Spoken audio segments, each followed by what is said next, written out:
নোয়াখালীতে যুবদলের অবস্থান কর্মসূচি ও মিছিল। নোয়াখালীতে 14 ও 15 আগস্টে বিএনপির কেন্দ্রীয় কর্মসূচির অংশ হিসেবে ছাত্র জনতার হত্যার অপরাধে প্রধানমন্ত্রী শেখ হাসিনার বিচারের দাবিতে জেলা যুবদলের অবস্থান কর্মসূচি ও মিছিল অনুষ্ঠিত হয়েছে। বেগমগঞ্জ উপজেলার চৌমুহনী পাবলিক হল অডিটোরিয়ামের সামনে থেকে প্রধান সড়ক প্রদক্ষিণ করে আবার একই জায়গায় এসে মিছিলটির সমাপ্তি হয়।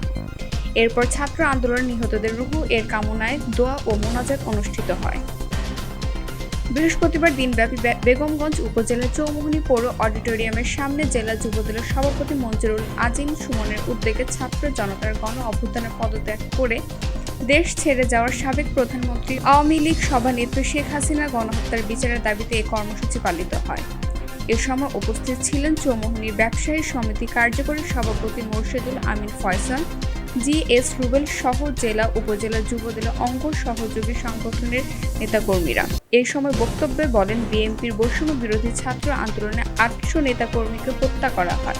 এই হত্যার বিচার করার দাবি জানান। তথ্য ও চিত্রে নোয়াখালী থেকে আজিজ আহমেদ।